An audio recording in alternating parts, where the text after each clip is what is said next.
que nous faisons, c'est que nous nous intéressons à l'insatisfaction des patients et des proches, les sources de doléances en fait qu'ils amènent dans ce qui est devenu notre laboratoire aussi de recherche, de collecte de données, qu'est l'espace patient et proche.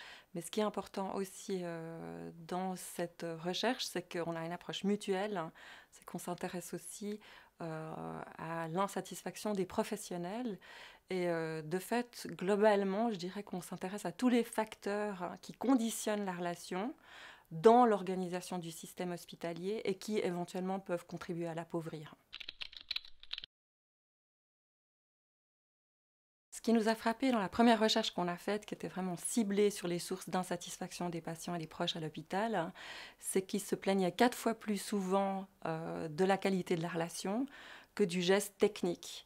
Et ce qu'on entend très souvent dans cet espace, dans lequel travaillent 4 médiateurs, c'est que les patients et les proches sont très compréhensifs à l'égard de la difficulté qui consiste à être un professionnel de santé.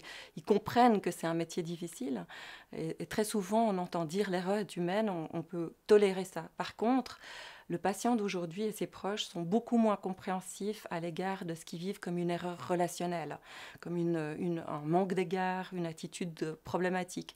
Et là-dessus, ils sont très exigeants, probablement beaucoup plus qu'il y a une dizaine d'années.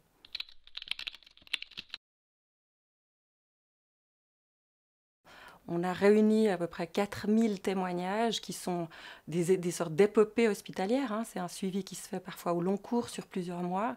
Et sur la base de ces témoignages, on a dégagé des tendances lourdes qui caractérisent les difficultés relationnelles et qui posent problème tant aux patients et aux proches d'un côté qu'aux professionnels.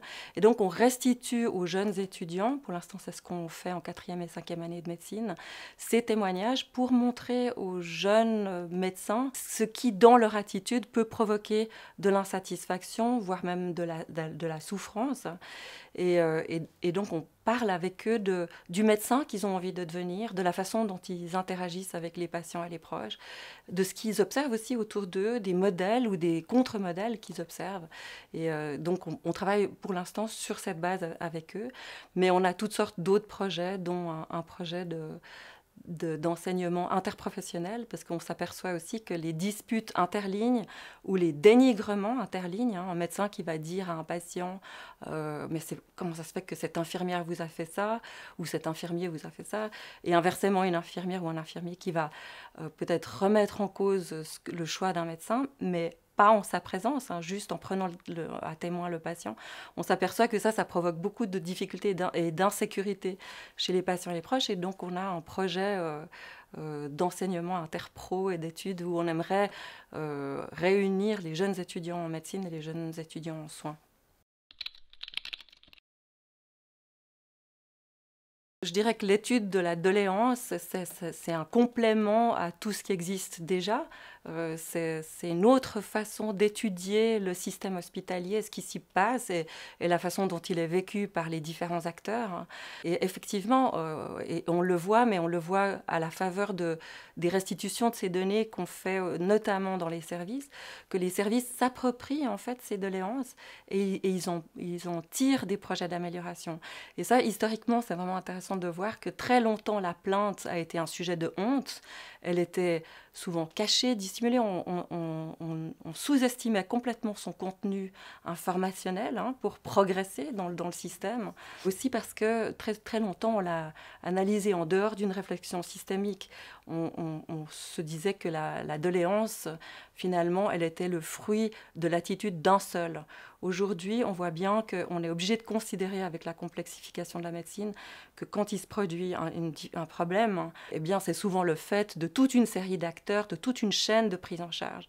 Et de fait, c'est beaucoup plus facile aussi aujourd'hui de parler de la doléance parce qu'on ne peut plus accuser, on n'accuse plus, ce serait absurde, une seule personne. Cette évolution fait qu'aujourd'hui, on peut vraiment considérer le potentiel d'amélioration qui est contenu dans la plainte et se pencher sur ces plaintes et en apprendre le plus possible pour faire progresser le système hospitalier.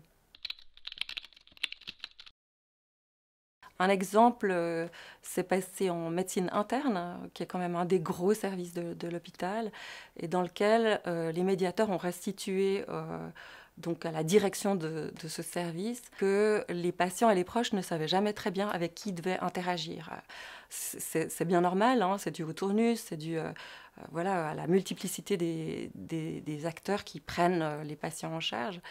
Et en l'espace de 3-4 jours, la direction du service a décidé de rendre obligatoire la distribution d'une carte de visite. Ce qui fait qu'à chaque tournus, le patient ou ses proches recevaient une carte de visite qui est le contact de la personne responsable avec laquelle ils peuvent interagir. Et on a vu les doléances dans le domaine diminuer drastiquement. Et ce que j'ai trouvé d'autant plus frappant, c'est que le nombre de doléances était tout petit et que c'était un très grand service qui voit passer énormément de patients. Mais malgré tout, la direction de ce service a décidé de donner de l'importance à ces quelques témoignages en se disant que probablement c'était un peu l'arbre qui cachait la forêt, qu'il y en avait beaucoup d'autres derrière. Et ça, c'est quelque chose qu'on observe très souvent et c'est probablement ce qui est le plus gratifiant pour le travail des médiateurs aussi, c'est de voir qu'ils ne sont pas d'une certaine manière les réceptacles, que les réceptacles des doléances, mais qu'ils peuvent les restituer, les rendre à l'institution pour que l'institution ensuite évolue sur la base de ce qui est vécu comme un besoin, une nécessité de la part des patients et des proches.